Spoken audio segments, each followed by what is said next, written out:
vont définir la politique autrement. Mais je rappelle que la politique, c'est d'abord la gestion,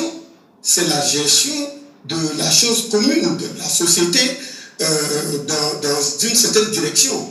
Donc la politique elle-même, on est tous politiques, on fait tous, parce qu'on est tous impliqués dans la gestion de nos sociétés. Sauf que, comme des joueurs de foot sur le terrain, on est tous des joueurs, mais chacun a un poste. Il y a le politique lui-même, le politique, celui qui a fait de la politique sa carrière, et puis il y a le politique religieux, c'est-à-dire le religieux qui gère la question religieuse, qui gère l'état spirituel, l'homme intérieur de l'homme. Alors, quand on arrive à ce niveau, la problématique qui se pose, c'est que chaque intervention du religieux sur la scène du politique est appréciée autrement. Elle est vue comme si vous voulez arracher le pain à quelqu'un qui pense que c'est le moyen pour lui de gagner du pain. Parce que on a beau dire, mais les gens, tout le monde trouve dans la politique un moyen de subsistance. Les gens font de la politique pour vivre. Rarement on fait de la politique dans la perspective du développement de la société, de l'être humain. On fait de la politique, les gens font de la politique pour avoir une position, eux aussi, pour avoir de belles maisons, pour gagner de l'argent, pour atteindre leur objectif. Quand cet enjeu-là est là, quelque chose que vous allez dire à l'être humain, il voit que s'il vous obéit, il a perdu quelque chose. S'il vous écoute, il a perdu quelque chose. Nous, qui sommes sur le domaine du terrain spirituel, on va dire, de l'homme intérieur,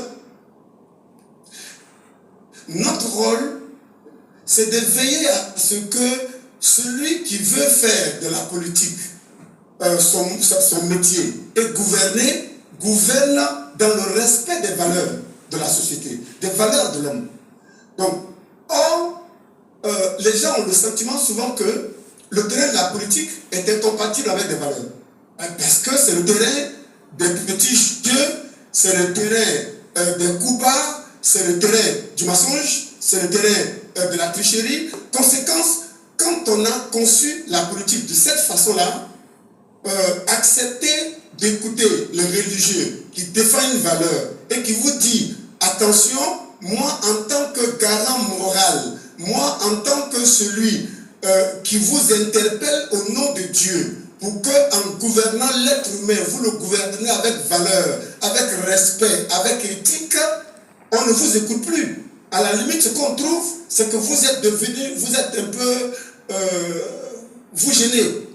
Quelqu'un a posé tout à l'heure la question, je crois que c'est le jeune frère de l'autre côté, sur le crédit du religieux. Sur le crédit du religieux. Moi, quand il a posé la question, je ne l'applique même pas seulement qu'au monde musulman. Moi, je l'applique à nous tous religieux en tant que tels.